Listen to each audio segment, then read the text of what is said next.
started. Good night, good morning, good whatever to all of those who may be listening to this after our recording. Welcome to the Long inaugural, overdue. Long overdue. yeah, very, very long overdue. And like things that are long overdue, we just about 2 minutes behind our official start time. But as Chinese, we are accustomed to things like that. That's what I'm saying. So this is history making here. This is the inaugural, the first of many. The I don't know what else to spell it as, but trifecta or trifactor. I like pronounce the thing properly. I now remember also too my accent needs to be curbed in a bit, Nah, man. right? Yes. Yeah, well you could understand. Right. So I'll clear the floor here for these esteemed gentlemen to introduce themselves. We'll go in alphabetical order for the sake of decency. So you know yourselves, you begin. Give us So, a background. yes, I'm Andre. Trini transplant in the US. Football freak for my whole life. Um, used to run. Well, not used to. Still have a blog, Football Rehab. Back in the heyday of it, it was on Facebook. We had a lot of Trinis talking and stuff like that on Facebook. Former Inter fan. I had enough during the Rafa Former. Benitez. Well, this is a shock here. I only hear this just the I first mean, time I, as I me. still wearing the badge. I still have the badge. I thought you said neutral attire though. But Let the man get your soliloquy now. He's no longer Inter fan, so that is neutral attire. Go ahead. Sorry. all right, no longer Inter fan. But just just a football lover in general now, football enthusiast in general now. I never used to watch. I used to watch more Serie A and stuff like that before. Now the focus is really EPL. Favorite player of all time, Hernan Crespo. And that's kind of going At back least that didn't to change. that's At least that's that kind of didn't going change. back to the times of that's going back to the Inter times. And well, actually I used to support the youngest. At my youngest, I used to support Lazio first, and that's when Crespo was bomb. And then he went to Inter. I followed him to Inter, and we go from there. And that's about it. Was looking forward to be on a podcast with these fellas, talking through some of the European football from a training perspective, even though we kind of spread out across the world a little bit here. I'll pass the mic here. All right, gentlemen. Good night again. Anyone who's listening, good day. All right. So where did it start? World Cup '98. I actually started watching football when the finals was being played. My uncle, who is no longer with us, asked me to bet. I was like, bet football anyway. Who you backing for the World Cup final? Brazil or France? And he quickly said, I pick Brazil. So I was like, okay, I picked France, whatever. So the winner was supposed to get some chocolate. We know how that goes. I got my chocolate. Had an affinity for France for a while. That's where I started like it. Henry, Zidane, those guys, Lilian Thuram, since I was a wing back playing, was one of my favorite players. Cafu, that Roma side where he kept Nedved 3 times. I think they won the league in 2001. Could be wrong. That Lazio team was really good as well, Andre. Veron, one of my favorite players. Tadela Peña, Nesta. A lot of those guys. Conceição. Real guys who split up after all the boosts of that team. Ericsson boosts of that team, couldn't keep it together. In '99, they say that I know Ben Benedict. I was just 1 year away. Wow. Dwight York. Everybody was a Man U fan. Man U fan. Everybody. David Beckham. Those crosses. And I love Ryan Giggs. A lot of people don't like Ryan Giggs that much. Gary Neville, like I say, I had affinity for him because I was a wing back. I hear things I never hear before in life. Oh, well, this is what the podcast is here for. One of my teams I loved growing up, Mainly because I started playing FIFA, that Dortmund team with Jan Kola, Thomas Rosicky, one of my favorite players, Dede, Everton. Love those guys. Love those guys. What else are trying to string together? Well, of course, I'm an Arsenal fan, so between that 98 World Cup with the French guys following Henry to um following his career in Arsenal. Love that guy. One of my favorite players ever. Probably second after Ronaldinho. Oh, So much so I was backing Ronaldinho to win 2006 Champions League final. over Just to win it Arsenal. over Arsenal. That's crazy. Yeah, so as I said, two of the best players ever, Maradona and Ronaldinho. Those are the guys that light up my heart. 2004, I think Zidane was must-see TV. Those kind of skills. Then Iniesta, had to see it. I know Messi was the monster, but those kind of things Iniesta used to do was was great. So that's the kind of football I like. Midfielders who will turn you up. I need more midfielders to turn you up. Yeah, So yeah, yeah. So yeah, that's a little bit about me, football wise. Yes, Yeah, Zwade, you can take the floor.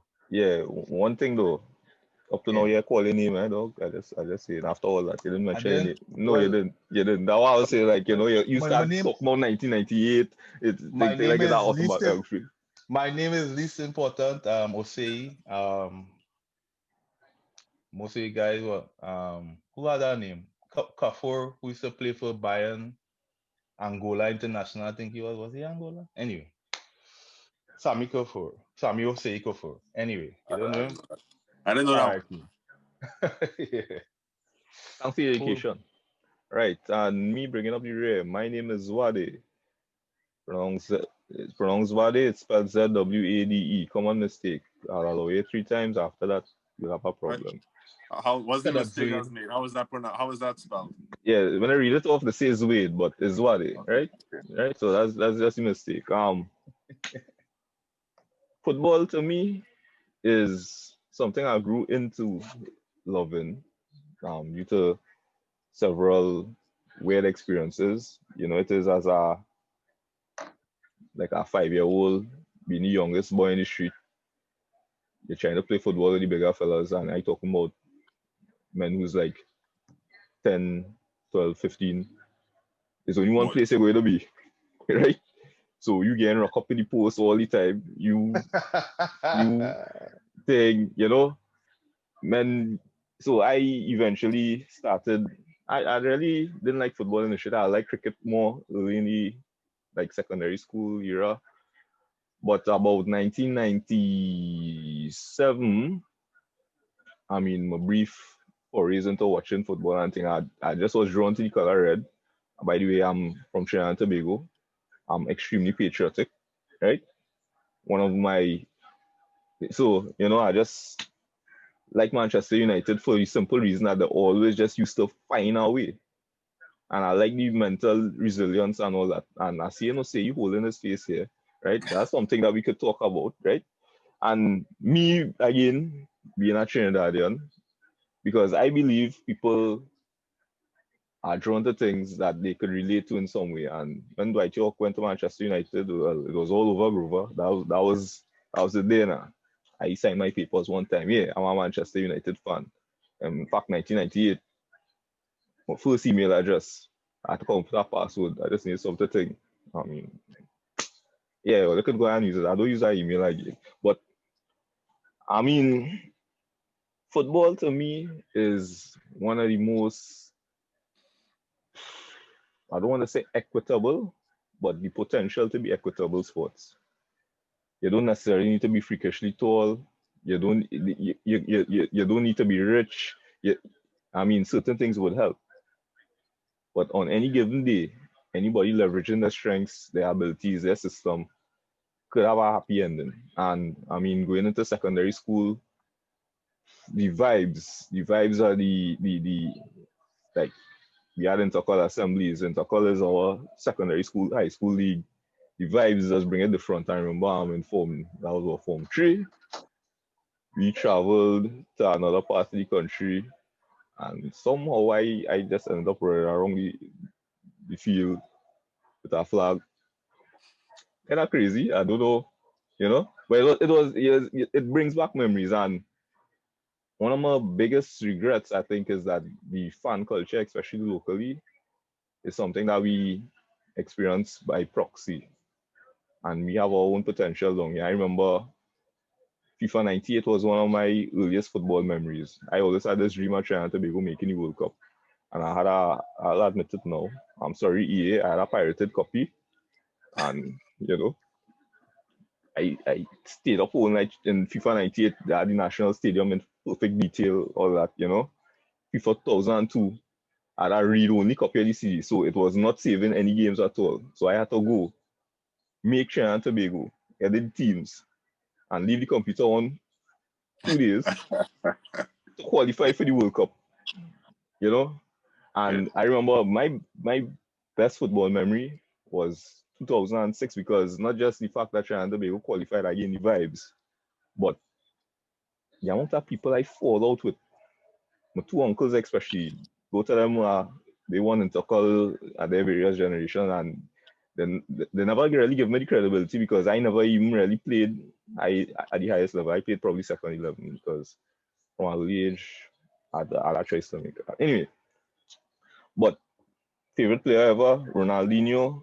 Before Ronaldinho, it was Roy Keane. Yes, Roy Keane. Yeah, because at the end of the day,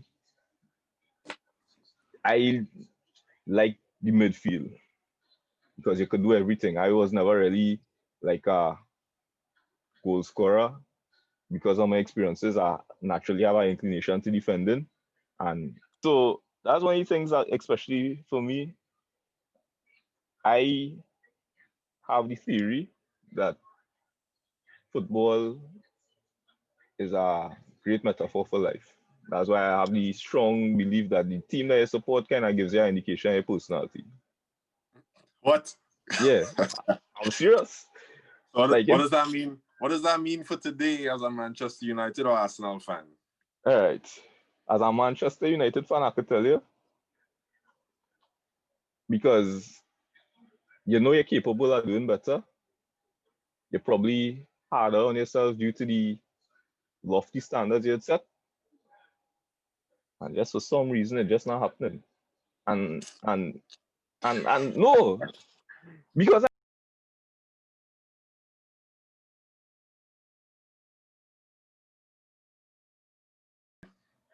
You know, tribalism is welcomed. So you don't really have to have rhyme and reason.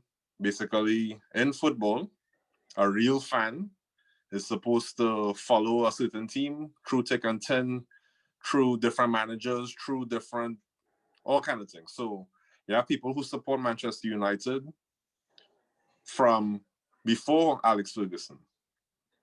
So you no know, matter to what, me, I'm just 33. but I ain't talking about you, right? But I'm saying, Yeah, you know, so yeah, I yeah, man. understand. So football Died in the is world fans, yeah.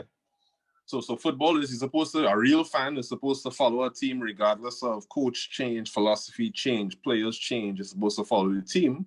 Mm-hmm. So I don't think I hate to I know people hate to admit it, but most of the times you start following a team because they was winning. Or something very fickle. They were winning. Yeah. Is your uncle just follow this team, so you follow them too, your father, your brother. Yeah. You have one player you like. So for me it was all right. I was watching Serie A. Crespo was bombing it. And at that time. So that was either 99 or 2000 or something, so right? So I'm watching Serie A. Yes, as a Trini, I'm supporting Dwight York and them as well, because treble year and all this stuff. But I'm watching Serie A. Serie A used to be on TV more back then. Yeah. I'm watching Serie A. Here's this long-haired Argentine dude scoring all kind of goal, left foot, right foot, diving head, all kind of. I was like, who's this man? I want to play like that man. Mm-hmm. All right, so I start following. And that's really true because you see something that you wish to emulate. And I start following that team. So now, obviously, I want to see more of that player play. So now I need to watch his team play. And it starts from there. Now, later on in life, you could try to now make, you're gonna try to rationalize why it is you really staying with this Justified. team still Yeah, and thing. yeah, yeah, Because yeah. because you're too far in now. Now it's in your Mm-hmm. blood, so you can't just back out. So now you have to come up with reasons why. Speaking about But too really, far. and truly, it had no reason. Had no reason why you are Manchester United fan. No, Other than if York wasn't there in 1999 with that no, treble. nah, before that. I tell you, before that. But let me tell you a story I experienced that, right? Yeah, the story. At a virgin, me and he was like this. Right? Serious. Yeah. He was real real good. I tell you real good. Nah, he ain't no city violin. Nah, he ain't the violin over there. No, me and he was real good, even though like he was an Arsenal fan and he attended KRC, right? No, for Trinidad, I went to St. Mary's and I'm a Manchester United. But we supposed to be one, right? And one day, and I took him out. It was just so sudden. All of a sudden, this man back in Chelsea. That's when Roman now come in. I was like, dog,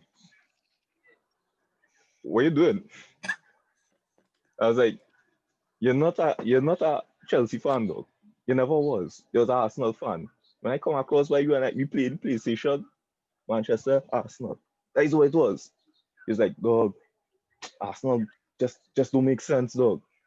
And I talking about literally, it was like a shock to me, and I was like, if you switch on Arsenal just so, imagine what you could do me, boy. Right?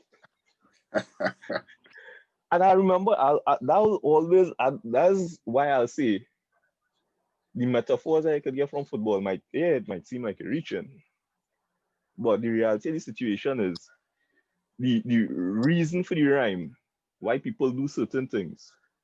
Because I saw an article, a man, an Arsenal fan, for the longest while, he was so depressed with how Arsenal is going. He started encouraging his children to find another team. He told them that Spurs was out in the question and Crystal Palace. And he decided to settle on them being Chelsea fans. So I want to hear Mr. Julian's perspective on something like that. Being an Arsenal fan and a father, you really want your children to grow up thinking that Arsenal is acceptable? While I was watching Arsenal, I had a favorite player on the team. It had a lot of good moments, good time. My son, because of my brother, right now sings "Oh Kevin De Bruyne."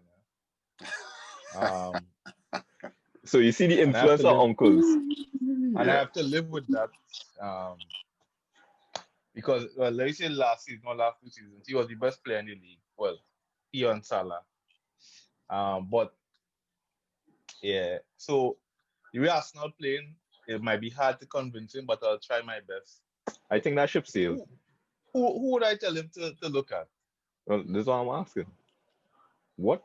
You could really So encourage this poor boy to do that. we'll put a pin in that and we'll check back in about 10 years. 10 years. Not even so much. Are you so old again now? 3? 3, yeah. Right, so Yeah, 13. By the time he is 10 years old, he will already see the team that winning the most and who are the most flam and fandangles and things. Yeah. And that's it. It's all over, Grover. But just to put that's a point. I remember teams had a real thing. Boy. Watching football recently, I trying to figure out who had real thing, boy. No, well, that's our next topic that we could discuss. Like the phasing out thing out of the game, boy. The risk-averse nature of football to win. That is a very good talking point for me too. Yeah. It's like so yeah, kind of see like nothing? no, because when it comes to like so you have a subscription with Athletic, I don't. But they have all the terminology for so apparently Mourinho is what is it, periodization. Yeah, and then they have tactical periodization, yeah. So you have footballers move towards basically being more like NFL, where coaches are training players on like set plays that they're doing or set movements that they're doing, all these things. Yeah. So when you watch Liverpool play, that structure, you could see the same patterns every time. And then the only thing that's changing is in this moment, the fellow each player using their individual skill based on if the opponent made a mistake. So if the opponent didn't cover something properly, now Manny will attack that space or Salah will attack. But generally, the movements are the same. The lines they're creating are the same. And then here are these diagonal balls coming in all the time. Where I think the movement towards this sort of where it's more about the coaching, where it's more about your following coaching, whatever, has removed the freedom of players. Expression. Like you're not going to see players just say, I'm going to take on 4 men. You're not going to see the Nielsen again. A man like the Nielsen will get banished out of the team completely. Immediately. After 2 games. If the first game he do it, the second game he do it, you ain't seeing that man again. Yeah, especially with no end product. And it's funny because it's almost like with the coaches that people calling dinosaurs now. It's only if a player plays on them coaches' team, you're gonna get to see players who are. Other than that, what you're looking forward to is a little decent flick here and there, a nice little turn here and there, a best pass. Men not even shooting from far no more. You remember EPL used to be bullet league? Bullets from our EPL used to be, if you remember FIFA used to say, and FIFA used to have the man commentary saying, have a lash. Yeah. Have a lash. Used to say have a lash. Who have a lash? Who's the new Steven Gerrard hitting shots from far? Who doing that? Apparently Xhaka. Since when? Well, 1 free kick. Come on. Apparently Xhaka is the greatest thing since sliced bread right now. Anyway, but Xhaka had the bullet. But he can't. No, this is what I'm saying. It get coach out of them because there's a kind of risk-averse football that we're encouraging because the focus is no longer on, hey boy, going back. All right, we grew up in an era where a man could be a legend by embarrassing somebody on our feeling in tackle. Yeah. They be real. Men, yes, it's true. Men used to prefer. I remember. It's a man whose name I forget, but I remember a Malik man who will do this and that. And right? It has men who prefer to play in tackle than play for the national team because it was better. Right? Because, all right, at the end of the day, are we seeing this as entertainment? And this is something I noticed. And I mean, I know we're not a minority here, right? Because I see as an icon for things like this a man like Osei Mourinho, right? No, I know despite what already man, I know that. But me personally, it's like, okay, creativity will have mistakes made. A beat will not always come off properly. But those are the moments that stay with not just the fans of the team, but a neutral. Because I will, for example, I'll never forget that shimmy Ronaldinho hit with Chelsea and then hit the topi. You won't forget that they lost, but at the end of the day, you ask me something. Hey, you remember when Chelsea beat back? Yeah, that was game when Ronaldinho, bam! You know, those are the moments that stay with you. I think we were in Form 6, if I'm not mistaken. They're about Form 6. I get a real talk for that game too. Right? But I mean, but what are you saying about, what is your comment about Mourinho in relation to that?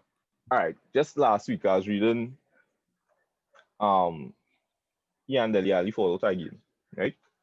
the man was playing decent, and then he tried a flick, and one time Mourinho pulled him off, right?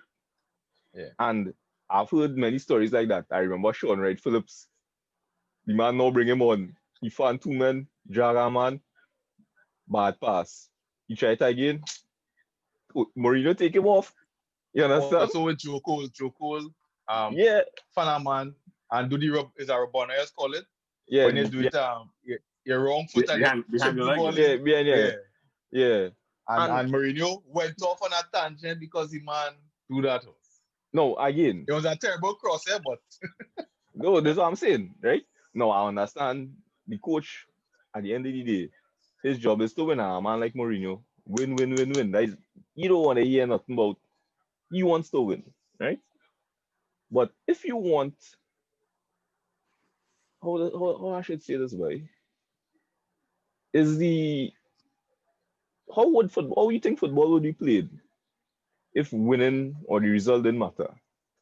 Just All like right. if I it mean, was. So but I will say, so to counter, I'll counter what you're saying. I hate I hate this about what I've had to do in general. But Mhm. Jose Mourinho is such a as a man, and No, the like man sound with bites and personality things, at least. and the sound bites he creates and all this stuff, and how he is presented by the media and all this stuff. What it leads to is basically, in my opinion, is almost like I'll say this here like an analogy, but it's almost like he ends up being like a black man in the world, where like a black man you just invite more eyes, even by the virtue of you being there. You get more eyes and more analysis and more whatever. You talk about Jose Mourinho, perhaps I don't know if this way again, but stifling creativity because he overcoaching discipline or whatever for the result. But now, as an Inter fan, I'll tell you, no, Jose Mourinho, for me, what he was is almost like as a coach, what he does is he trains the defensive phases. The positions you have to be in when you're in defensive phase, and the positions you need to be in the event of a team of your team losing the ball. And then in the attacking phase, it appears as if what he coaches is just, okay, different distances you need to be, but then it's not really coached. It's not as set as how Liverpool looks or how Guardiola looks, etc. So where he actually allows creativity. So that you think back, Porto, Deco was on that team. Deco with his fandangles, not defending all this. He was on that team, right? On Chelsea, Robin was on that team. Robin was on that team, cutting in and cutting out, and Damien Duff was on that team. On Inter, I'll tell you right now, Wesley Schneider was the least defensive player I've ever seen. But you'll indulge one player like that. After Rivaldo, right?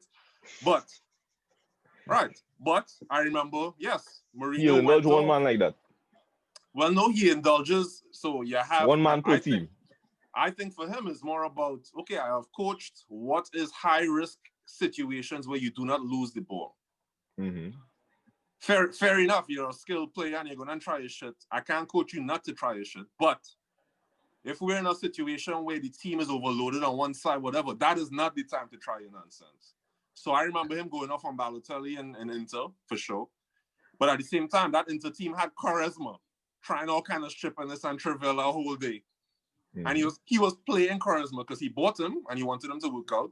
So he was playing charisma over Mancini and all these players where he's trying to get things to happen. But, you would see him go off because, I do see him as he's a risk-averse coach. So he's focused on, no, I need to minimize the risk of conceding a goal because that's how I lose a game. So he's coaching everything about that. But on the creative side, I actually think the opposite. I think it's the coaches that are coaching offense are the dudes who are stifling creativity. Because that's why a player like Ozil gets forced out of, anyway, there's politics there too. There's politics there too. I'm more politics. But all right, but we say it's politics, but at the same time, even before he made his before he was banished, comments, right, about the Muslims. Even before he made that comment, Ozil was being seen as he's a luxury and he's not doing enough and all this stuff. He's not really working with it. And it's because, there's supposed to be a certain way that the team's supposed to attack and all this. The term luxury player is used now. Yeah? Go ahead now, Osei, because let me piece some stuff together, right? Let me try to remember, right? So Mourinho, when he was at Porto, right? And I think that's where I don't even want to talk about Arteta right now, but I think that's where Arteta again tied up. When you're that young horse, you don't have any set ways though. For you to be that set in a way at that young, you're trying to follow something you see. Mourinho was so young, he wasn't sure what was winning it. When he won a couple of times, he was like, right, this formula works for me. This is what I'm sticking to, right? So, like I said, it had the players where offense, you could they do less work defensively. That's not true.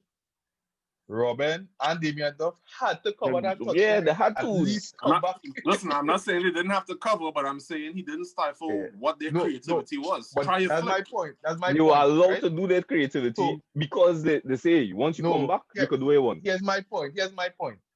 A coach cannot tell you what to do on a field. Well, he could tell you what to do, but he can't make it do. If my work rate is that high, and if I try someone score a goal, he can't tell me anything. So if I'm being productive while being a high energy member of the team, there's a less likely chance that Mourinho gonna tell me anything. Now he normally chooses one player to pick on in his team, and that's everybody calls him a cancer thing, right? There's Casillas, Pogba, and well now Dele Alli. He chooses one guy and he pokes everything at that guy. I don't know if it's for him not to blow up at everybody. No, but chooses one guy. It may be somebody that he sees as underachieving, right? Maybe. No, well, maybe, but sometimes he just want to roll the bus over them, right? So Alex Ferguson used to do that. Who used to do it to? Was it Wayne Rooney? If you want to tell a softer man something, he would curse out Wayne Rooney. Yeah, because but this is different. Mourinho trying to roll the bus over a certain man. He just trying to anything you do wrong, dies it. Mm-hmm. Also, with guys who coach offense, the 10 is phased out in football right now. Well, as you think even a 9 getting phased out a little bit. What 9? Who's a 9? Who's a 9? Tell me 9 in football right now. Exactly, and that's why you see the inside forwards. Lewandowski's one, Aguero's one, but he getting phased out. But anyway, I reach in there. So men want inside forwards now, and they want overlapping wing backs. And they're creating that line, attacking with 5, right?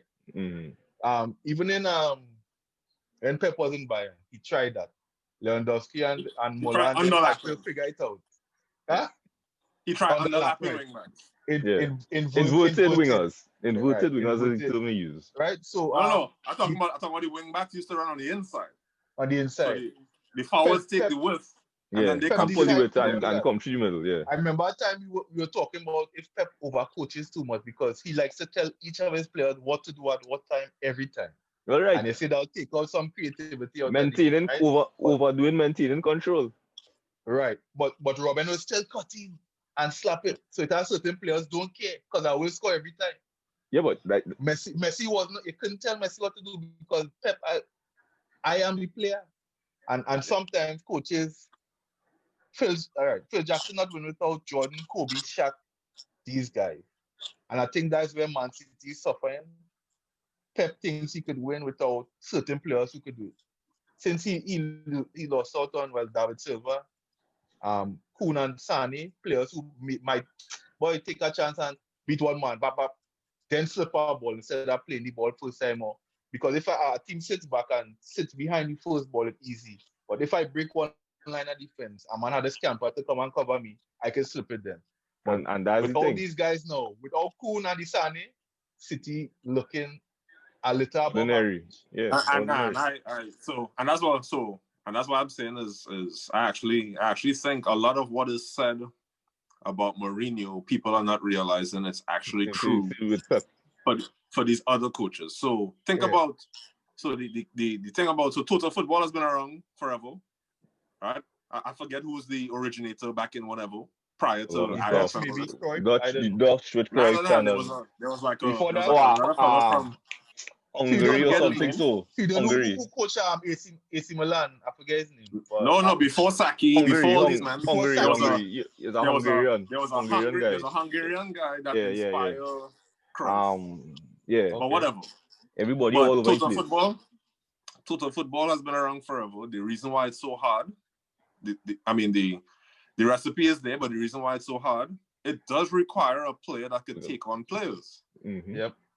Like that's how it works that way. So at Barcelona, he had one of the best in taking on players. Yeah, right. No question.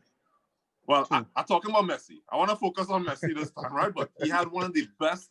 This man could take on players in any position, anytime. Yeah, and take out 3 men. All right, easy. He came to City and are skipping Bayern. So let me go Bayern. He had two that could take on man whole day, robbery, all day.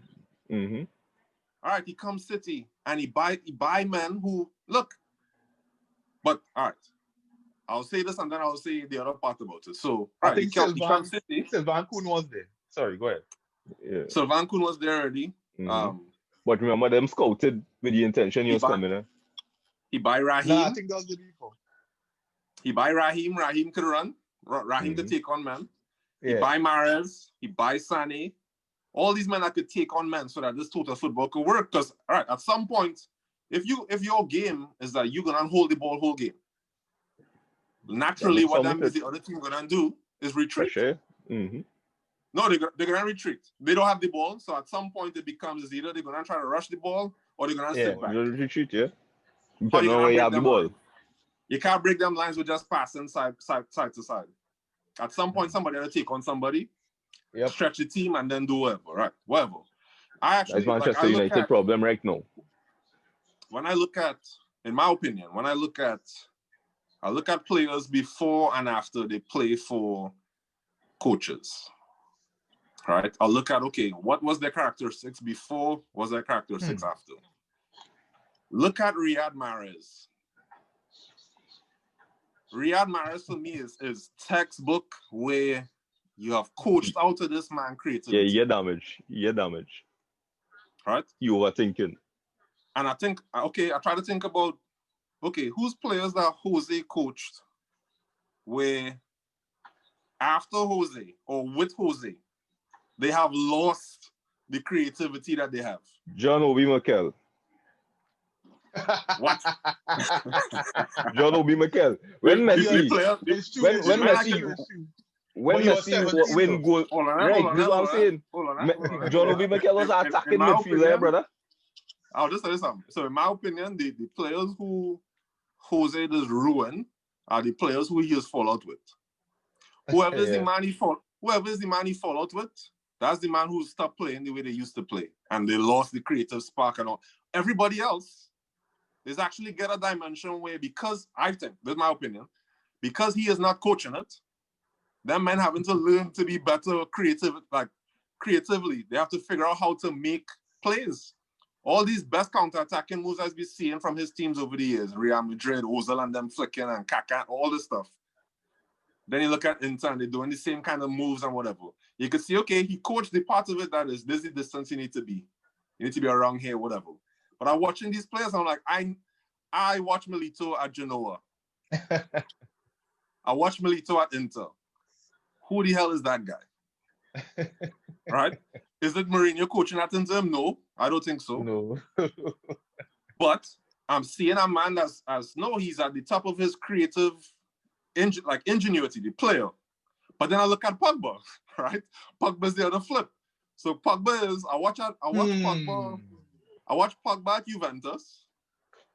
And now I watch Pogba under Mourinho. Yeah. And I mean, people just try to forget things and all this stuff. Remember, while Mourinho was there, when he bought Zlatan, he was starting to get output out of Pogba. Yeah. Pogba was starting to score goal. Boom. Him and Zlatan had a connection. They was doing something. Zlatan was the actual... When Zlatan left... And that you respect, yeah. Pogba went down. It had nobody to keep him in line. Pogba became the focus of Mourinho on what he's not doing. And all of a sudden, you're seeing the other side of Pogba. Anyway, so you say something about Mikel. Sorry. When I hear about the John Obi there. John Obi Mikel. Was an attacking midfielder. Midfielder, right?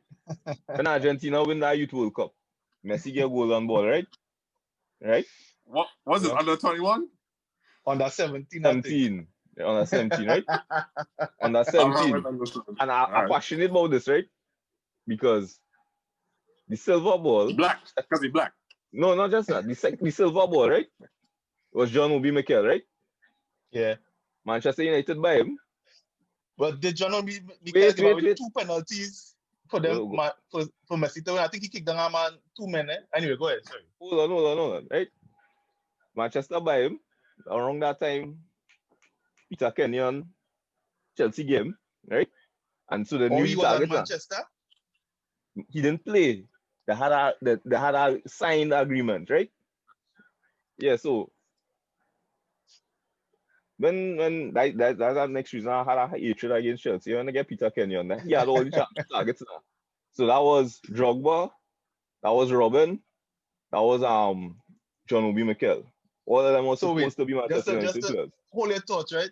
Mm. So it's not only Arsenal Wenger that say them things. Sorry, go ahead. Continue. John Obi Mikel did sign, if you go and research it, right? Continue. And then he think, right? They had to pay all the money and think to buy out the contract again, right? And we ended up with Anderson, as I recall, as a Yes, replacement. I recall. And Anderson wasn't that bad, no. He just No, he had a good. Anderson was good until he broke his leg. He had a good first season. I think he had a good first 2 seasons. Yeah. But then the weight he put on, it was just terrible because remember that man broke his leg and it was out for like about a year, you know? And I was watching something recently where they were talking about he started off good and then I think it's either that's when schools were slowing down something. Yeah. Something changed with the dynamic with who he was playing with, and then he never recovered. In fact, that was around time when they brought in character. He Brazilian, right? Mm-hmm. Yeah. All the Brazilian getting COVID now because they're just partying for Christmas. So if you break well, your leg and have nothing to do, you're corner later wait as a Brazilian. Well, and if you see Anderson was my size, dog. Right? He started off your size. And then you almost say his size. And then serious. Right? And then serious. He really had some chub in his cheeks. I remember that. He had some chub in his cheeks. Right? So but he had some here too. But anyhow, yeah. Dr. LeBron, boy, that was the greatest comeback ever, you know. LeBron was not working, dog. It's moving forward now. Anyway, so you need to talk to Andros Townsend. That is the man. He has the greatest comeback. Right. Anyhow, and John Obi Mikel, and I watch this man, every time I watch him, he playing for Chelsea initially, I was like, this big, strong fella, I vex to take him. And then I realized, well, he had turned on top like I expected it now. So it was just eventually like, because it was like the same thing that caused Kenyon Jones to end up playing striker.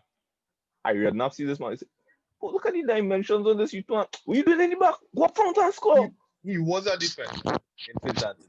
Yeah, and this is what I'm saying.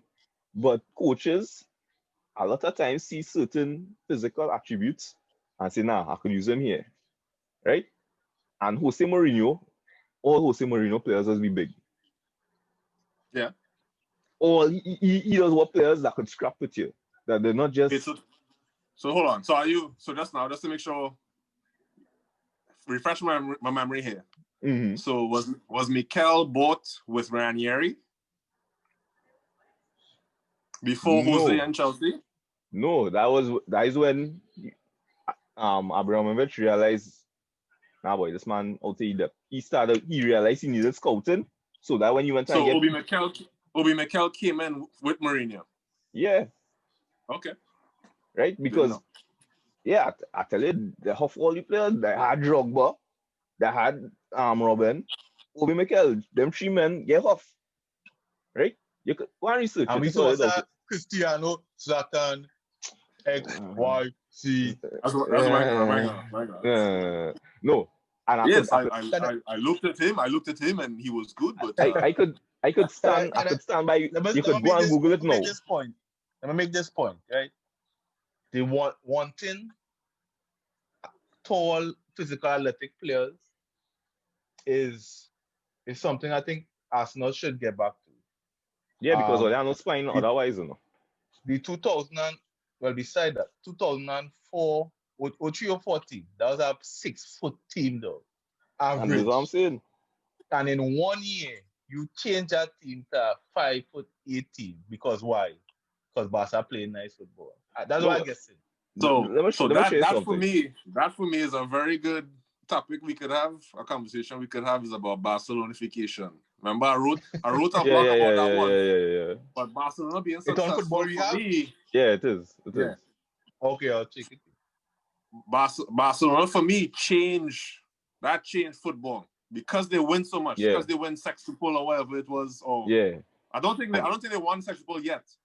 Nah, but it was the Messi worship and the knocks and the this, the possession and the stats. Everything was almost genuflection. Dog, the first year, look, sometimes I'd be glad I'm old enough to remember how conversations were before, right? Dog, before Barcelona do what they did, center midfielders, as in not number 10s, number 5s, number 6. 5, 6, 5, and 6, 8. 5, 6, 8. They were never in any conversation about being a best player.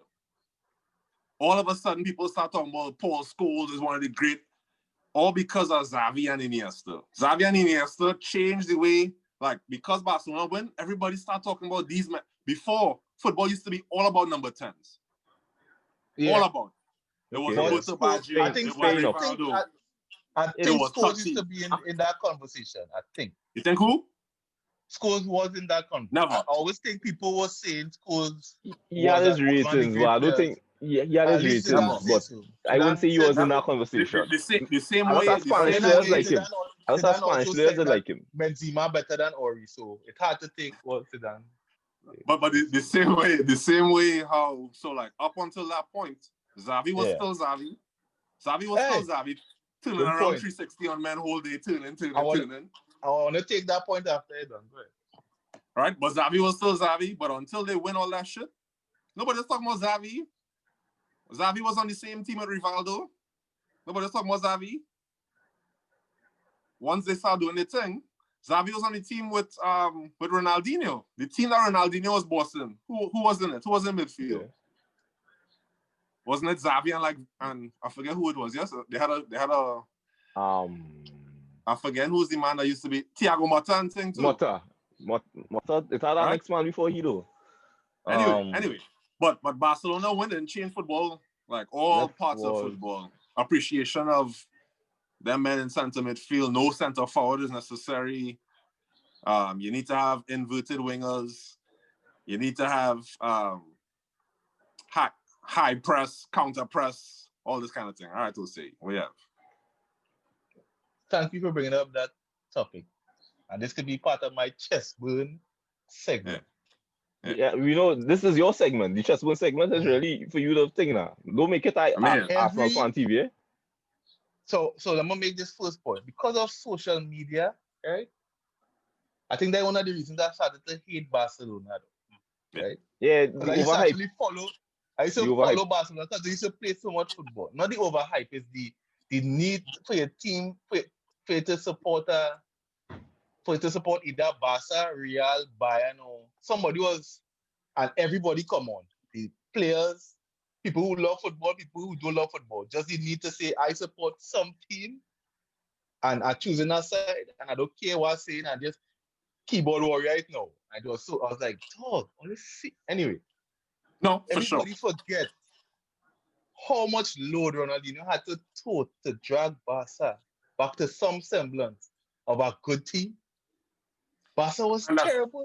And that's so I wrote a blog called Barca Hater. I wrote a blog called Barca Notification for this reason, where it was just as a person that was watching football the whole time, it was sickening. All of a sudden, the idea that they invented football. Manchester United didn't play total football. Manchester United, and think about before Barcelona, the dominant teams used to be Manchester United, Juventus, and then you have Real Madrid, right? And then Bayern Munich in and out. Bayern Munich used to have good spell, no spell, right? None of them was playing no total football, dominating. No. What do you mean by total football, though? Just for clarification, possession? Well, right. So when I say total football, I just mean the idea of, yes, you have ball-playing center-backs that are dominating. Okay. You're dominating possession whole game. You're counter-pressing to get the ball back when you lose it. You have these kind of dynamic... you don't really have a center-forward. You don't really have a number 9 that's present in the box. You have a person that's drop off into space to create over all kind of thing, right? That was not football before. Football before was very much 4-4-2. Yeah. You have 4-4-2, and it's either a 4-4-2 flat or a 4-4-2 diamond. Yeah. Where you have a number 10, and you have very clearly, you have 2 forwards who get in the box, who could shoot from a little distance, all this kind of thing. Yeah, Barcelona come through. Now, all of a sudden, it's anti-football.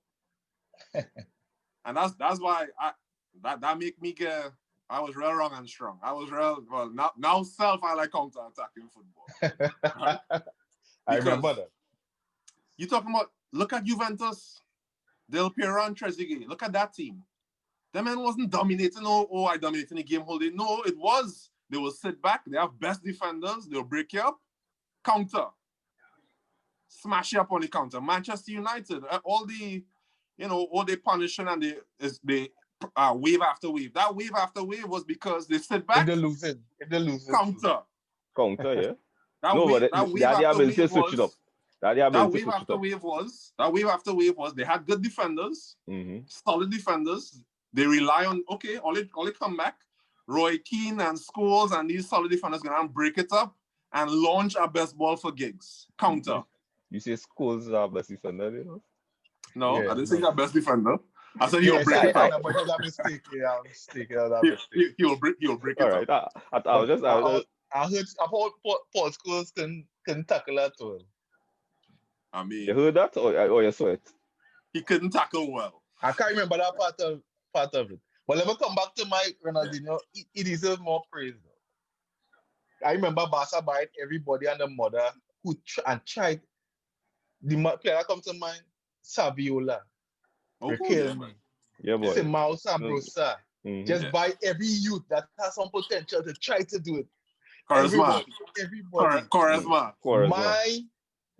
One of my personal favorites, Ricardo Charisma, who make me start to pass with the outside of my foot.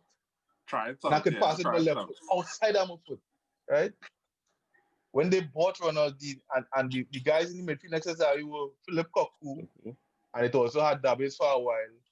So that season that Ronaldinho bring it back. They buy Ronaldinho and Davies the same window. What's I so follow it? They were 10th.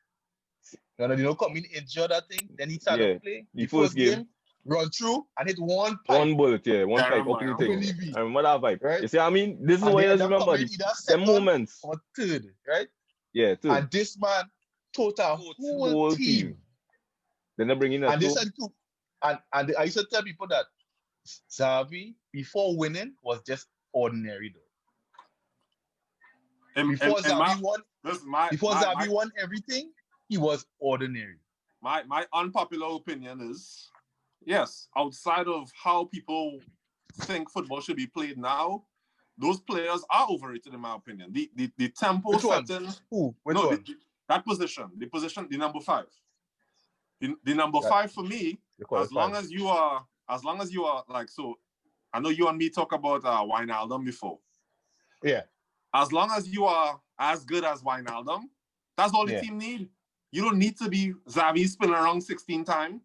You don't need to be Busquets, you so perfect, you're seeing everything behind you every 2 seconds. But I'll tell you something. When Messi was out, the team was very blunt because they did not have the man to, after the 10 passes, take a wap and hit one bullet and you're like, Messi, come on. Who gonna take on somebody? And that's so. But anyway, like the thing that's comforting is when you read this stuff on the Athletic subscription day, you will see they talk about football goes through cycles, right? There was a total football cycle before. There was a anti-football Cantanaccio era before, where teams was playing mad defensive and counter-attacking. Well, that's Italian, like against Maradona. It was the previous. It was the last time Inter had a golden era in the past before. That era was the era of real defensive-ness, so real Italian teams was winning.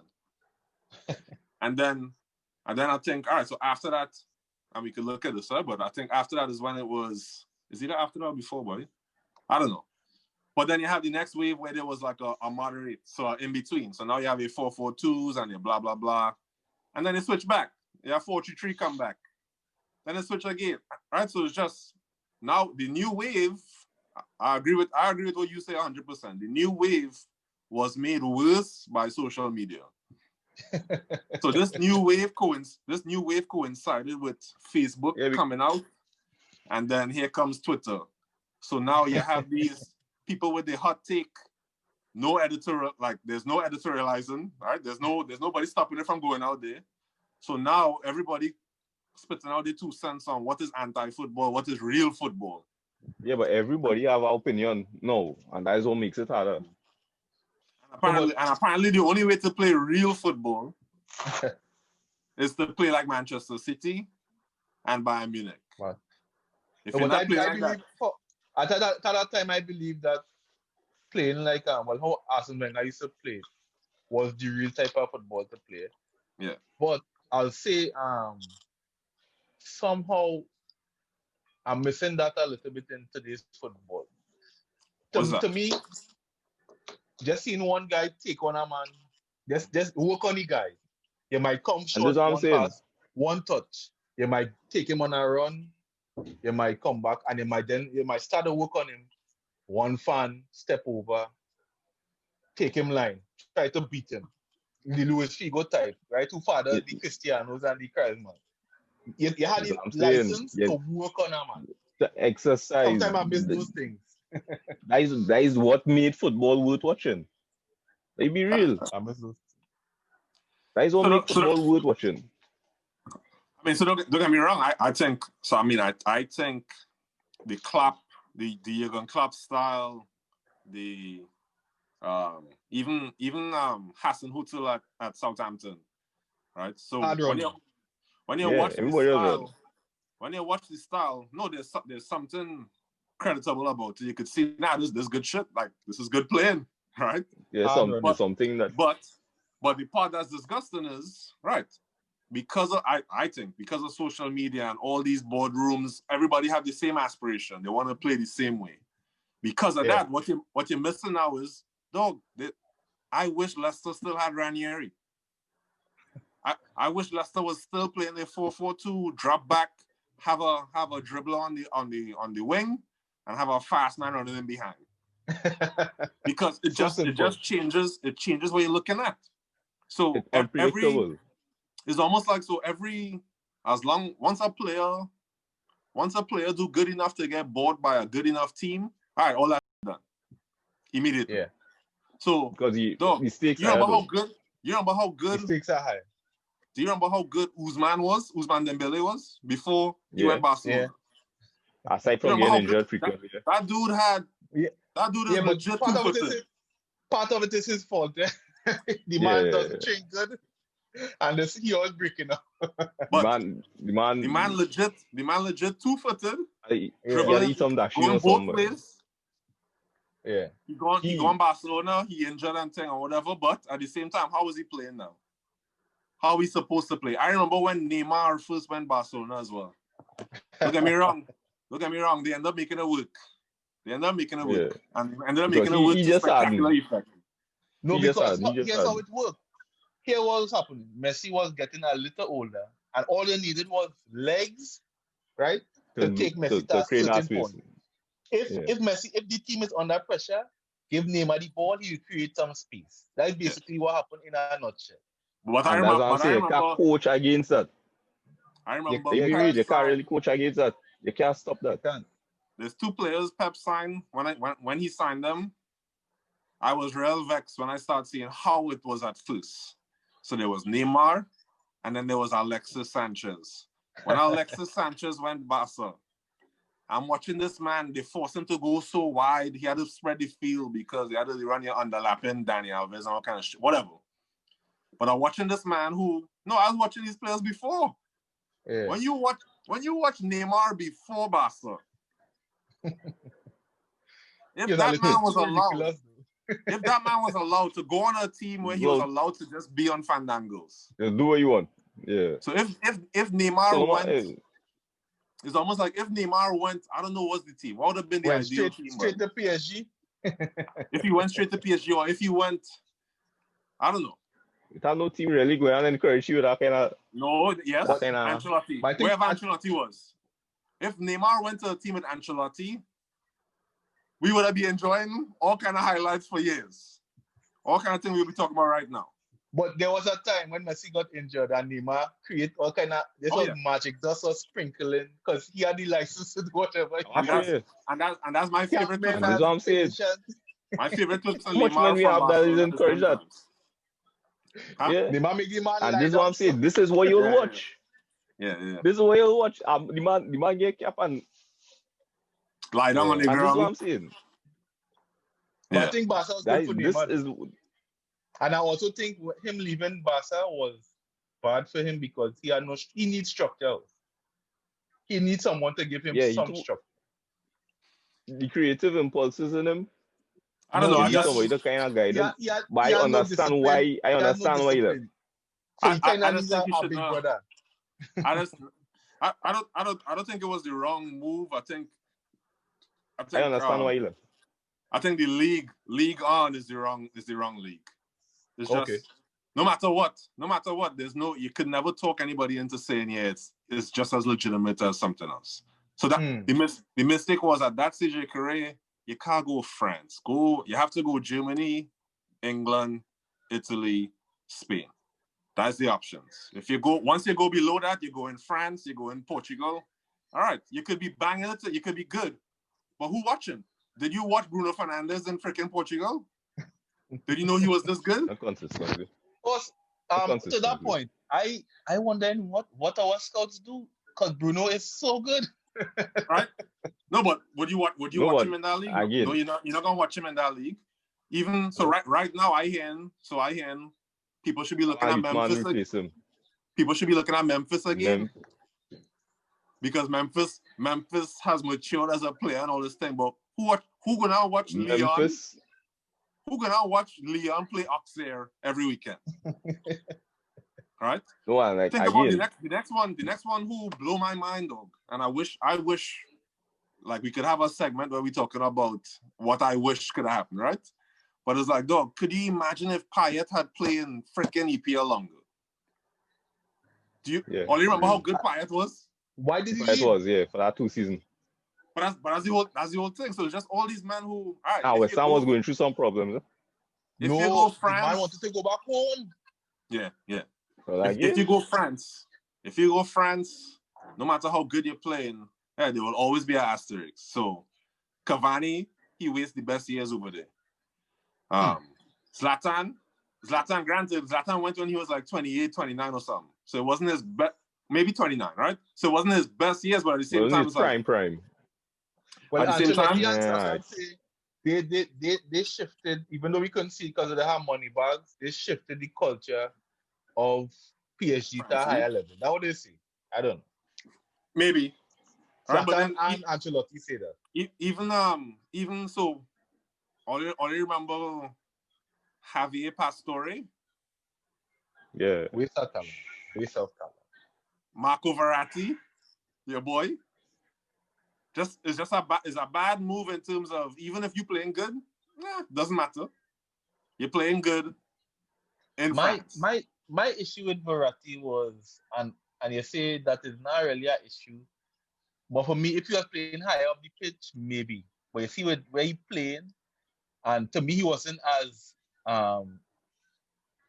good in possession as Pirlo. The way Verratti plays and the tendency to lose the ball and can't get back, I didn't like it. I don't like him as a player. So the reason why I make that point about those number fives, Verratti's a number 5, right? Yeah. Those number 5, or is that number 6 too? Whatever. Those players, the reason why I'm saying they are not so crucial is because you put Verratti. So Verratti at Pescara was when he was right. Verratti, similar to Jorginho, similar to Pirlo, similar. Yeah, you put them in a team. What do they call it? Register? Register. Register something. Yeah. You put them in a team where you build the team around their one position.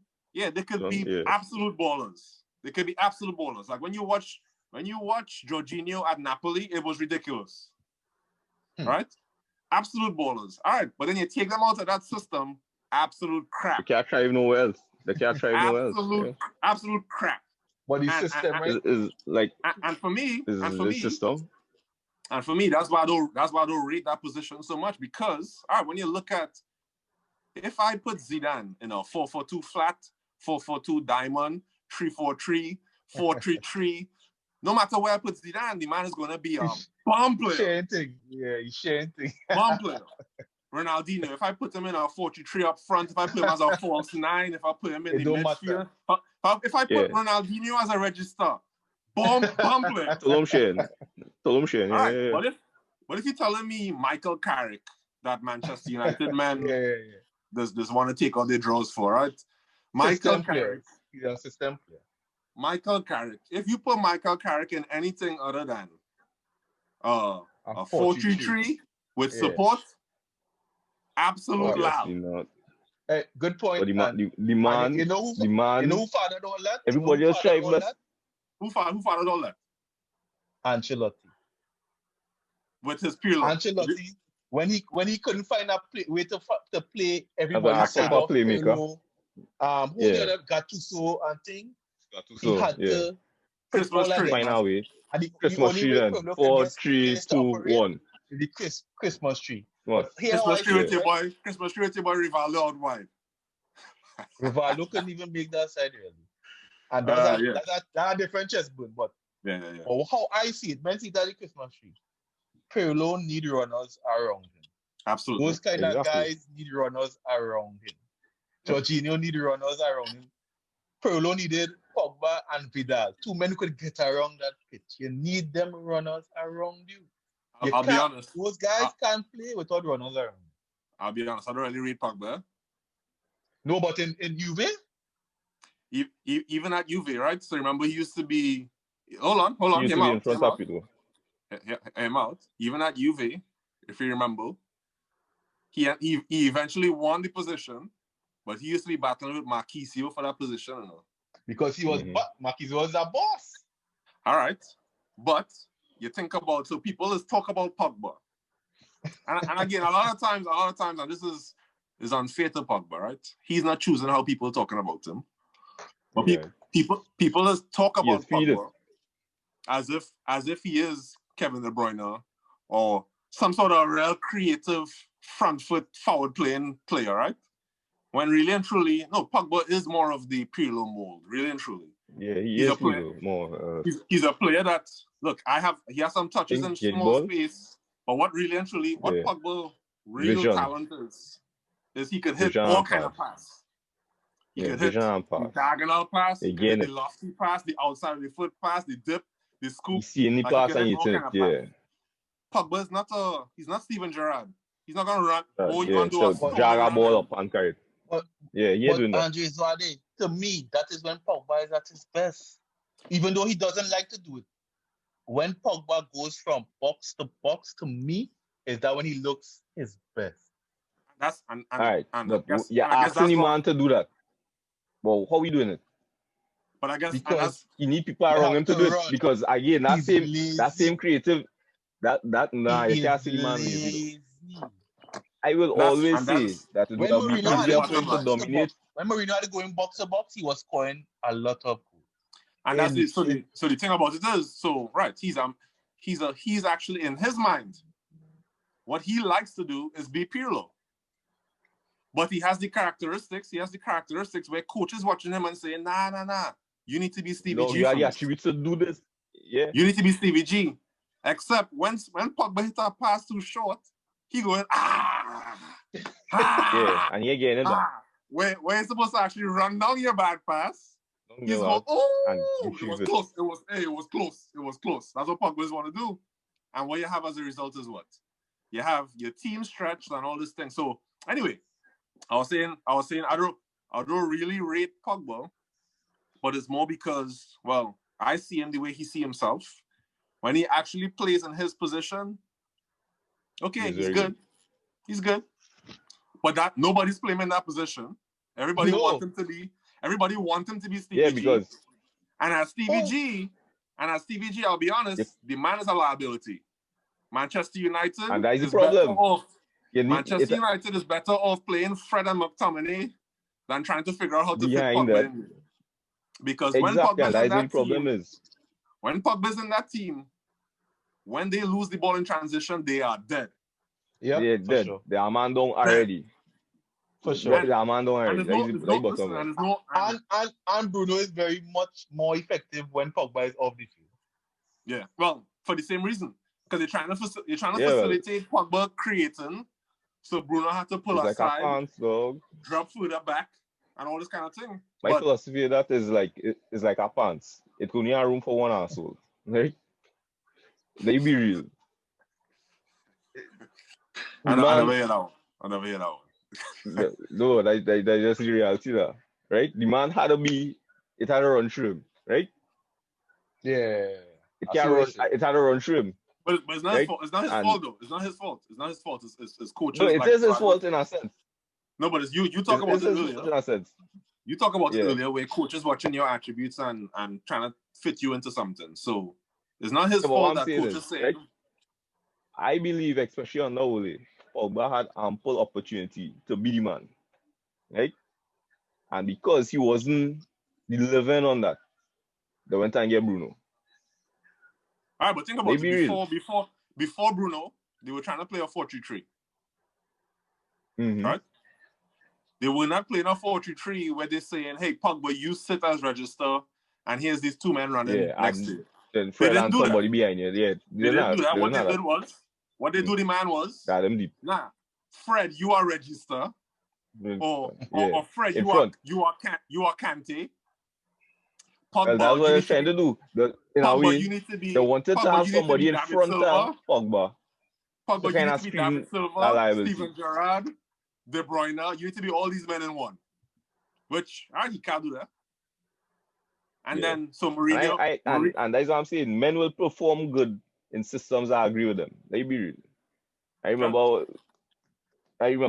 but when I was training second 11, the coach was like, "Dog, I can't play you in the back, but I just play in the back. Yeah. What's your size? You understand?" And Lord, how he was playing, you wanted to start big, hulking fellas in the back and watch me. Because You Zwade, understand? at that age, unless you are exceptional, you will get dominated. Yeah. Your size, Dog, with size, you will dominate people. I understand that, and that's why I used to have to play around that, right? You had to adapt to that. But anyway, it is difficult, if not impossible, to expect somebody to be at their best in a system that does not allow them to be their best. Mm-hmm. They be real. But what is Pogba best? Right? I give you my 2 senses. My 2 senses. Yeah. Manchester United right now could play Pogba to his best if they change the formation and actually make. So this is a weird thing though. So Bruno Fernandes, when you watch his career to this point, he actually has played that Vidal role now. He's actually played. He has run about. He has covered. Shuttling. He has think, connect a pass thing and move it to it. They could actually play Pogba. Let me play 4-3-3. Pogba, you sit at the bottom of it, and you have 2 runners next to you. Now, who's the second one? I don't know if that's Fred, McTominay, Van de Beek. I don't know who. All right, but a second runner where, no, Pogba, your responsibility is not actually running on man. Tactically, you need to be in the right position. Tactically, you need to be in the right position. Just be available. I do not want this 6'3" dude not expressing his athleticism, dog. I can't see it, dog. I can't see that, dog. But you can't make him be a different player. What I'm saying. What I'm saying. So, the man so you talk is about best. you say with he's at his 50 best. meters in front of him to pass. You say he's at his best when you see him doing the box-to-box run, right? You say that. That's why I think I've seen him score goals and impose his will. Right, he score goals. But then you think about, for me, where he likes himself the best is when he played for France. He likes himself in France, where, no, I get to sit down here, do my little Rivaldo jib, hit a best 70-yard pass with my outside of my foot, hit 2 fan and do a small little layoff right there to Payet or to Kante. Hey, spread the ball wide to Pavard and just say, all right, I do my thing. That's it. Give me the ball there and let me deal with it. If you're asking me to run through 2 men, arrive in the box late, score goals like fat Frank Lampard, nah, that's not me. That's not me. And I know for that. Literally, since he went back to United, that's his problem. Coaches keep trying to make him. Now I need you to score goals. I need you to run back and defend. I need you to put in tackles. I needed to be all these players. He's not that player. And it's not his fault. And that's the thing. The problem is who you could have and to be around honest, him. Let me say one more thing, Zwade. And to be honest, right, when coaches play him the way they want to play him, he's actually a pretty bad player. Like, or is he? He's giving you anything else. He's actually not even good. Like he tries. He's actually not even a good player. He's actually a pretty bad player because he doesn't look like he tries. Because when he playing out of position, out of role, whatever, what he ends up doing is right. He could hit. He have 3 moments in a game where he show his quality, right? Because there's the space was there, or he gets a dribble past a man very quickly and then hits a pass, right? Hits a pass off. But every single thing else in the game, when you're watching the team shape, you're like, holy shit! Everything that bad happening with this team is because of him. Everything. Yep, we see it. I see. Everything, and that's no other team is gonna allow that player to play. A player that causes that situation. A player who is every time you're on the field. So you know who that reminds me of? He reminds me of what was Liverpool backline before they improve? Before they bought Van Dijk. Talking about? Most recent. To be Lovren and Sacco. Lovren and Sacco. Yeah, probably Sacco. Yeah. So Lovren and Sacco, if you remember them, right? When you're watching Liverpool play and you're seeing the potential going forward, you're seeing it. Yeah. You're seeing what happening, whatever. But every time the other team attacking, you're watching what's Sacco doing? Why did Lovren just try to beat that man? Right? And as you're watching Manchester United, and it's just like, wait, why is Pogba not running back right now? Yeah. He is an example of a luxury player. I'm watching where the counter is developing. True. Why is Pogba walking right now? Yeah. Anyway. And that's what I'm saying. Luxury players. He just had to find a way to indulge him. Like a Balotelli behavior. Balotelli's even like so. No. All right, so the different extreme. Not behavior wise, but they're not using all the potential though. So yeah, definitely unachievable. When you watch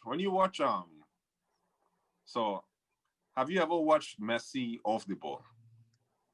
Right. No, or old Messi. Even old Messi. Even Messi, he wasn't getting in that mix on. He's doing like no, Messi he does hardly move, he does walk. Right. But it was. So old Messi used to walk too, but not as much. Yeah. But old Messi he would only rush like in the first 5 yards. First 5-10 yards. So let's say the ball lost right next to him right there. He will run down that man. Yeah. He'll run on that man for 5-10 yards. After that, guys, he done. That's it. High press, getting press. Done. Right? No. Balotelli used to do that, but Balotelli is not Messi. Right? When Balotelli gets the ball, he cannot run. He cannot take on 4 men. Right? Pogba want to do that too. And it's like, but Pogba, you cannot afford that luxury. Yeah. And that's the thing. Cristiano used to do it too. Yeah. Cristiano used to do it too. Rivaldo is the man that make me laugh when I saw it the first time. Listen, Rivaldo could do no wrong though. Anyway, I was watching Rivaldo. It was actually in World Cup 2002. Pause. Stop right there. Wait. All right. But him out. Stop right there. Rivaldo 2002? Listen to me. 10 goals, the silver ball, Rivaldo.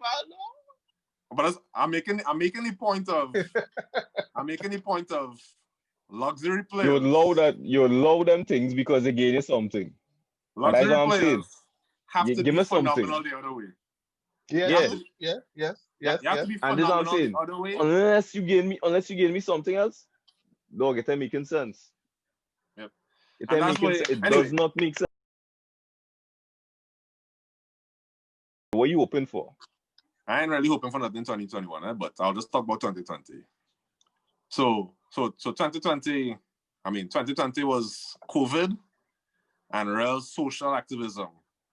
2020 changed the landscape of how things happening and how people are having conversations about things and stuff like that. It was actually pretty good for me. It was pretty good because there was a period in 2019. Was it 20? What was the year when Karius messed up? Was that 2018? think that 2018. 2018, 19, I think. Yeah, 18. So coming in from 2018 to 2019, I have so much blog posts that I draft but I didn't publish because I was vexed. I was too vexed. But I like punditry, like all these men are getting their jobs in the commentary box. They were taking the game to this place where it was just so irrational for me. They were going too ham on it. I mean, Give me an example. Give me one example. Gary Neville. So I enjoy so much Gary Neville flopping as a coach because prior to that, yeah, because you're real talk, dog. Criticized everything. He criticized Carrier's starting position of his arms. He did a video analysis showing how Manuel Neuer, he'd start with his arms kind of mid-height. Right? So instead of being down, it's kind of midway. And Carrier starts his arm too low so that if a shot come up high, he can't get up in time. All this kind of, so it's almost like, I see this as the same kind of social media. There's more data and all this stuff. But it's like the worst extent. It's the worst extent of it. Now you went the other way. They have a platform. They have a guaranteed platform to do it. So that'll find something to say. Right. But you're using it. You're using it now to basically make football. But you're making football fans froth at the mouth. Is either you're frothing at the mouth, vexed, or you're happy. And it's the greatest thing in the world. So I feel as if, so like clicks, 2018, I think. Clicks. A lot of clicks. Right. If you got to tell me, you confirm for me, but when Arsenal fan TV started getting on ridiculous, wasn't it like 2018, 2017, 2018? I have no idea, and I do not about care or support Arsenal fan TV. 15. Yeah, is that far back? I feel 2015? like, nah, I don't think it's that far back. I'll check. I only started really laughing at them about 2016-ish.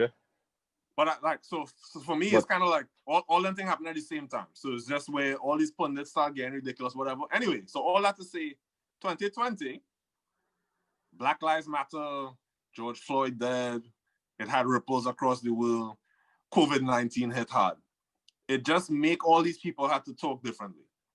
So how they talk about football change, it wasn't so dramatic and hyperbolic, and everything is the worst, and he needs to be fired now, and like it was just a different kind of coverage of football because it had the context of these things. So I like that a lot. I don't like right now, was another heartburn for me, is so Gary Neville again, but then I think also, I forget the man's name, yes? What is his damn name? Carragher? Nah, another Englishman that was a striker for Barcelona back in the day. Yeah, and he's worked for Sky. Maybe all they don't know he played for Barcelona. That's a Lineker? Gary Lineker. Yeah, Lineker. Yeah, Gary Lineker. Yeah. So I think Lineker said it too. But these men basically saying football shouldn't shut down. No matter what happened with COVID this time, no shut down football. And that real pissed me off. Because for me, that is so Trinidad response to COVID versus America response to COVID. The difference was that right there, that Gary Neville and them doing. This idea that business can't stop. Yeah, business can't stop. Business can't stop. Where it's just it's so crass. Because so Gary Neville say, players recover. Like that have a video, all you should see it. All you should see what Gary Neville had to say. And it was embarrassing really. We're talking about players recovering in general, people get it and thing and they bouncing back. And it's like, but dog, you know have players who haven't bounced back. Just because all they're not talking about it don't mean it's not happening. So Alan Saint-Maximin, you haven't seen him playing how much months? Why? He having long-term effects of COVID. Yeah, he lungs. Serious. He having long-term effects of COVID. It does affect your lungs on the pleural lining membrane. He doesn't be able to breathe. A footballer won't be able to survive like that. He's a young, fit man, right? That goes against all the supposed, it's only these people at risk. Alan Saint-Maximin hasn't played. I think is also the captain of Newcastle, Lascelles. Lascelles or something like that. Hasn't played. Why? They having long-term effects. It's not getting coverage. It's not getting coverage, but it's happening. And you're talking about, oh, the game had to go on. And the game had to go on means, are you making these men travel to Uzbekistan today for a Europa game, travel to France tomorrow for another Europa game, go to Southampton today. You're having men traveling all over the world. Different protocols exposed to different people. Is a disease that's new. You don't really know how it's transmitted completely. You don't know how much of it stays airborne in a plane and you don't know. But you pushing, oh, men have to play. For what? For what? If other people in mainstream, in regular life, could be shut down and working from home, if football is impractical to work from home, maybe football shouldn't be playing. And the fact that you're going to say that conversation as, you're not going to be nuanced about it. The fact that you're not going to say, well, it depends on what the science is saying. The fact that you will say it more as, nah, game had to play, men fit, men just bounce back, everything cool. For me, that's madness.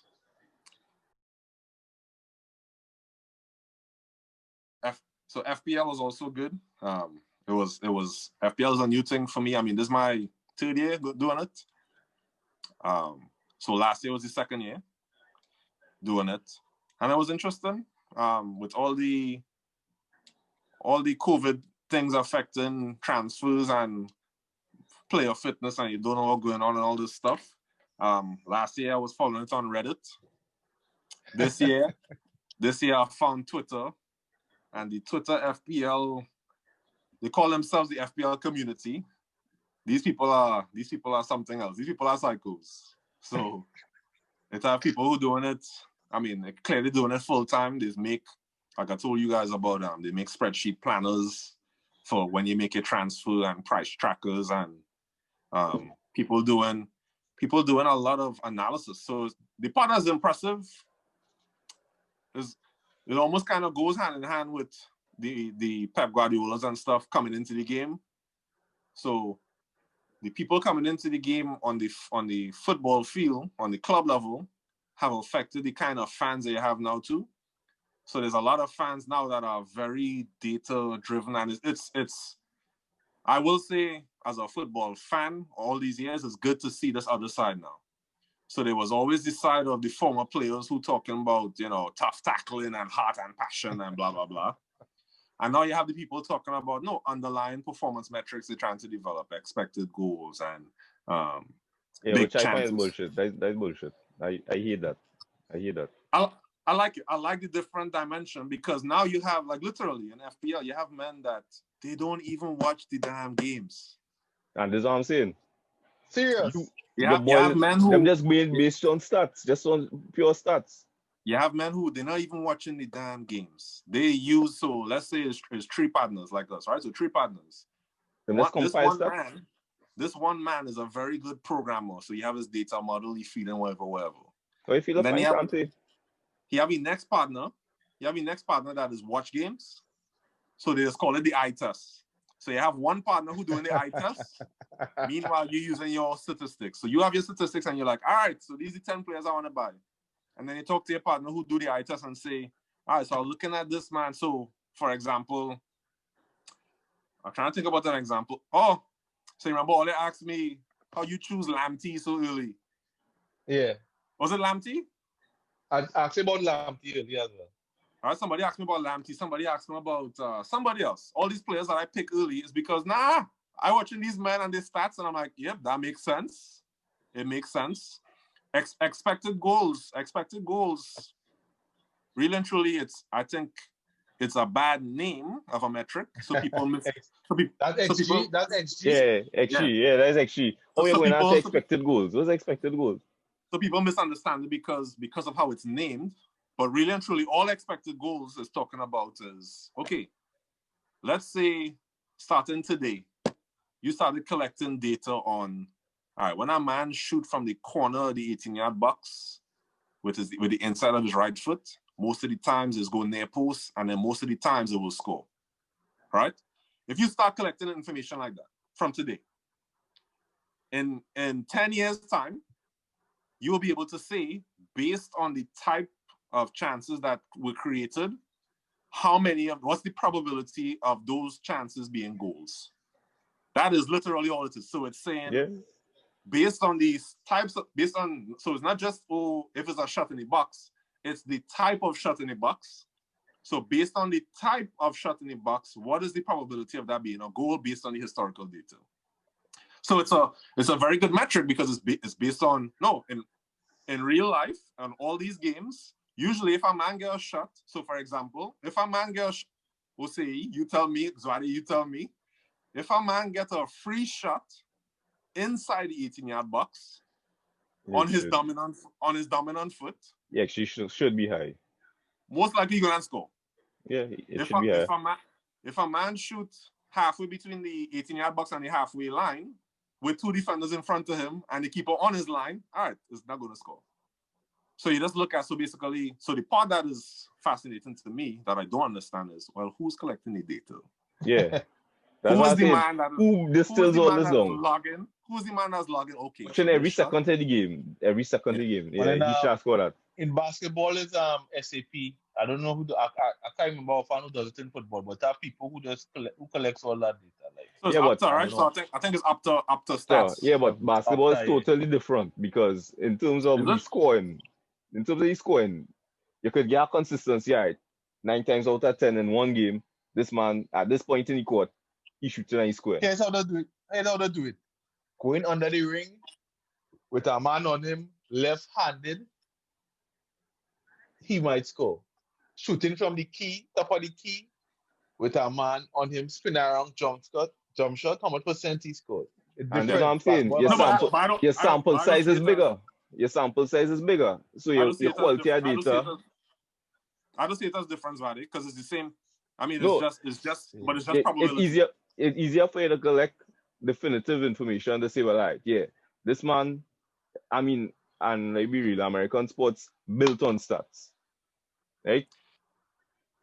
NFL, baseball, they focus heavily on stats because the things that they will be tracking for stats. It's easy. How is it different? How is it different? So I'll tell you right now. It's different in terms of expected goals. Let me say you have Rashford in the box, right? In the 18 on your right foot. What are you going to do with it? He expected goals will be higher than Wan-Bissaka, for example. And this is what I'm saying. How you going to really say what Wan-Bissaka expected goals should be in that position? No. So how often does it happen? No, so I think I think it's the same because what it's trying to say is basically it's a statistic to describe for a player or for a team how often does this player get into high probability positions? How often does this team get into high probability positions? Okay. Then what these nerdmen say is talk about outperforming or underperforming the XG, which makes sense. So when you talk about that now that's when you start talking about. So when I watch a game and I know a man just throw away plenty. So all in all, I don't like Lukaku. I think he is whatever, right? Okay. Okay. Lukaku does score real goals, but I am positive. I'm positive that if we were to look at this XG stat, he underperforms his XG. I am sure that he gets into better positions and has more chances. Yeah, so his expected goals, he should score 3 goals this game. He scored 1. XG is a lagging stat. So it could only talk about what came before. Right. And then using that number, you could say, okay, so for example, I'll tell you it's effective because, all right, Salah is the perfect example of dog. His XG is high as shit. Because what Salah does is he gets into positions that are high probability very often. Well, I'm sure if XG was around back in the days of Cristiano, because I don't think it started that early. I don't think it started when CR7 was CR9. When CR7 was CR9, what he was good at, and he was called tapping Naldo and Penaldo. I mean early Real Madrid days. Right. When he was scoring real goals was ridiculous CR9. Because he was putting himself in place. And that's the thing. So And, he used to and score you goals understandable. because he was always in very high percentage areas. Mm-hmm. So if that ball reach him, he's gone. Tap in. All right. So Okay, I understand. Yeah, but I just see it as so. Like, I disagree with the idea that football is any different than American sports for being something that you could have. there are metrics that there are metrics that you could have. You could have metrics, but what I'm saying is the supply of something to refine your model isn't as available as compared to. How could you say that? Look how much games there are in football. All right, 2020. The way you look at it, Andre, I was on the side, more siding with Gary Neville. But you bring up across a good point. I was like, dog, try to pay me $250,000 a week. I go in anywhere and play, dog. Anytime you want. Right? And I was saying to a fit, I recover. Right? But as you say, it have men who not recovering. And that's a good point that we overlooking. And that's sad. And if that happened, maybe it should be shut down. So also I'll tell you, when it now started and it was shut down, I was like, boy, dog, I need something, dog. And that's what happening. That I'll talk about that. I was like, because when basketball came back and football came back, I was happy, though. I was like, because all of us are a big basketball fan.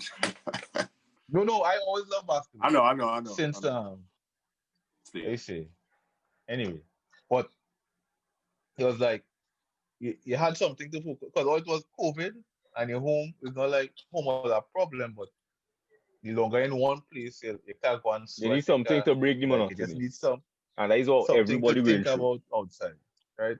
But I was glad for the sport. That was my view on it. A lot of people say because of social injustice and thing, we shouldn't play sport. We should just continue until there's a change now. So there's that aspect. And there are people who say we need sports to take our mind off it, but also that sports bring a lot of awareness. A lot of people say what kneeling does, I would say at least it starts a convo, but then after that, I like, is it really doing anything? What tangible? Sure. Yeah, I'm not sure. But like NBA and thing, they're donating a lot of money to social change. I don't know how or when that's going to come about, what that means. But like I say, I was glad to see sports like England looks like it might be locked down again. It's spiking. Yeah. They have a mutation. I dread mutation too. Yeah. So, bro, the pandemic looking like it's going anyway. No, and that's the thing. And one more thing, what was my last? Well, 2020, it was a chance to actually start something. I guess all of us wanted to do a while now, but the pace of everything. On also, what today? Monday, I'll be sweated, or now come back from sweat, or something like that. So yeah. I think you get a chance to express yourself in different ways. It definitely bring it closer. You take less things for granted.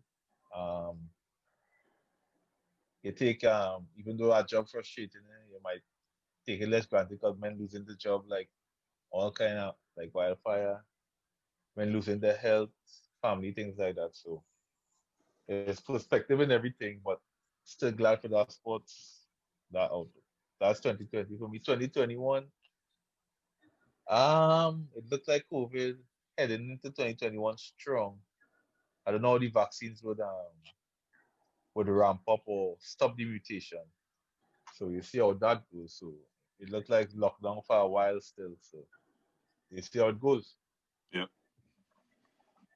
All right. Well, with me, 2020, I think it really caused people to focus on what's important. Both of you all mentioned the attitude show must go on, and I could understand that because people home frustrated, nothing to do. Entertainment was at an all-time high, and let's be real, sports is at its core entertainment, right?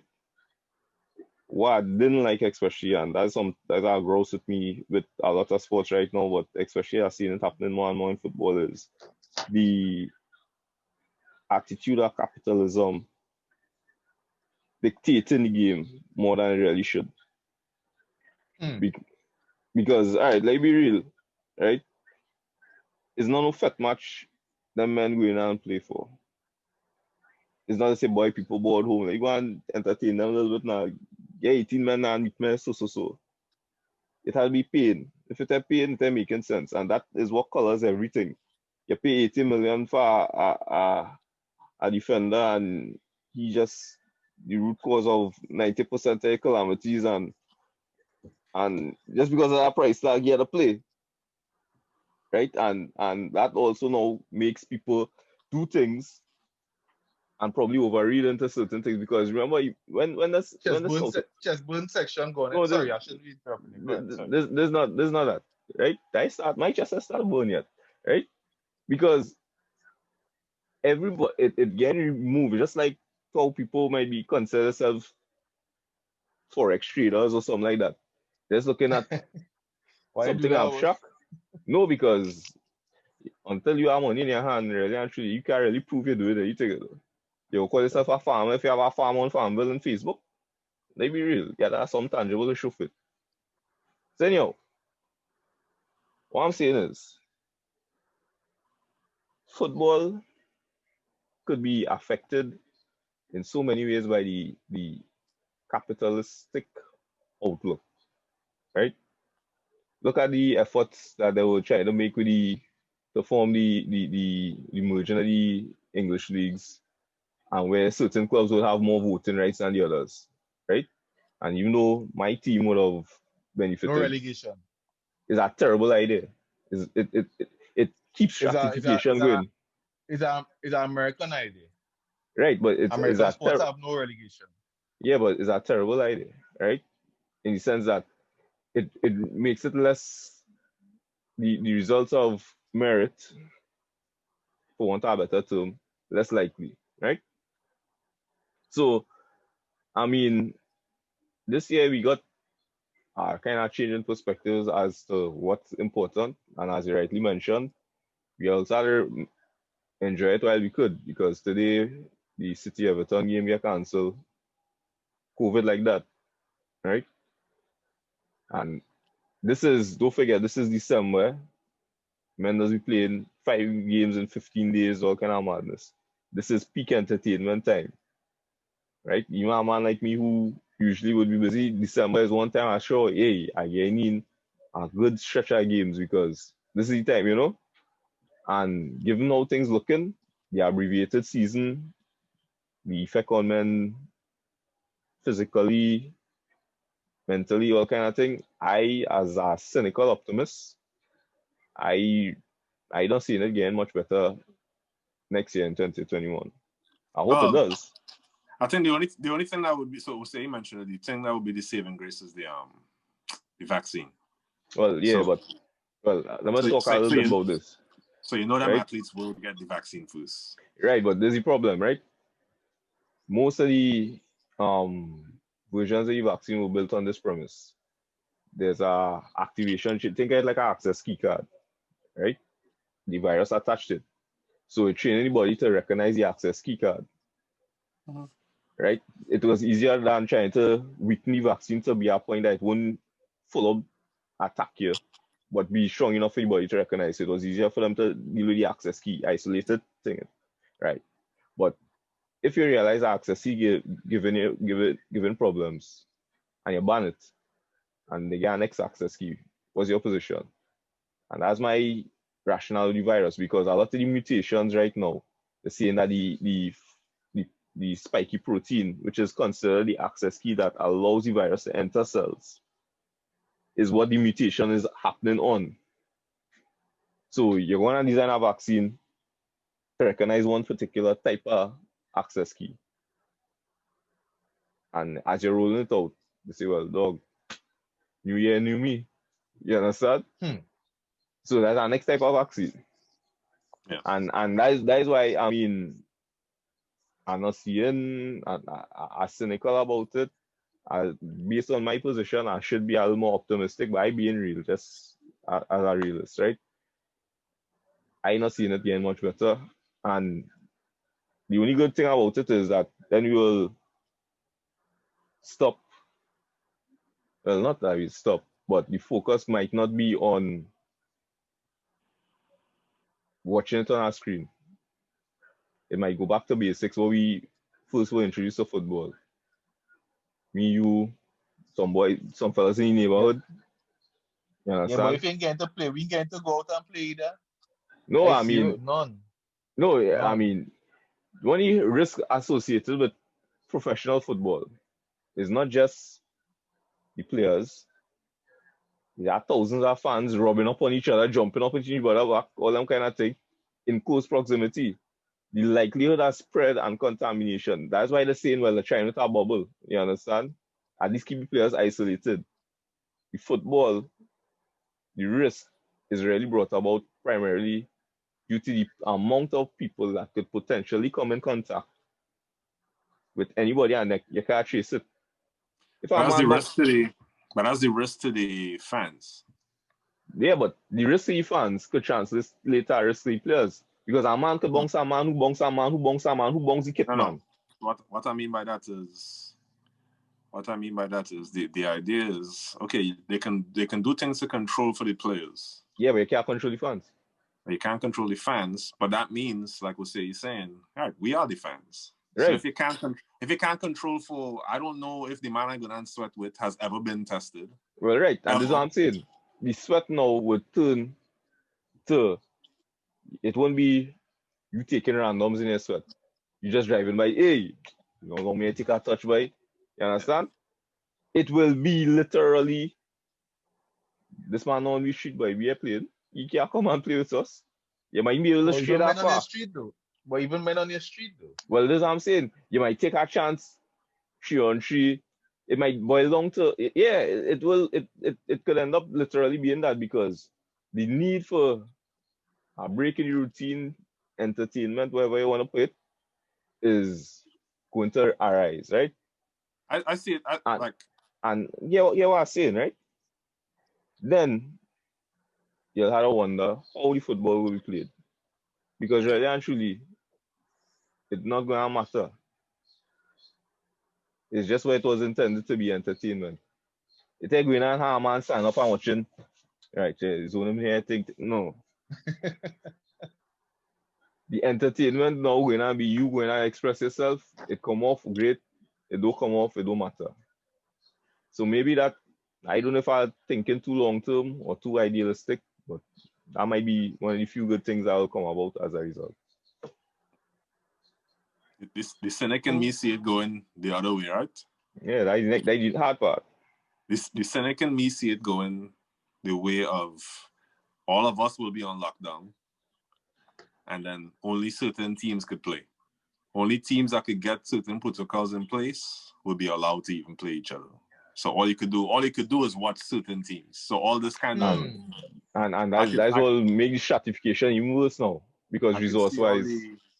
I could see all the cup competitions getting cancelled. Anything that involves the small teams here, they out. Yeah, that stratification going to get worse there. I could see that happening because, right, just because.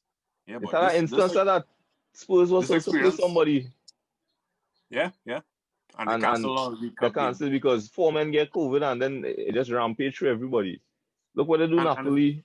And it's because the small teams can't afford it. They can't afford all this testing. They can't do that. Testing men every day, testing all the staff anyway. But this year's show, capitalism is real. Like these alive people, and well.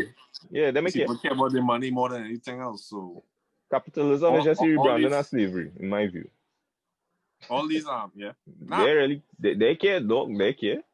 You dying on the boat, all right? How much of them reach? All right, start a walk. There's an acceptance that some people ain't worth as much as other people, for sure. And that is basically it. And if right. So this year's show, right? All these men that in punditry, their money had to make too. Obviously. all these people ads, all these sponsors, their money had to make. So as far as they're concerned, the show has to go on. They The show change must go. the broadcast settings to paying per game Fire, now fire, for fire, fire. Premier League in England. Yeah, I hear that. Let's look at this.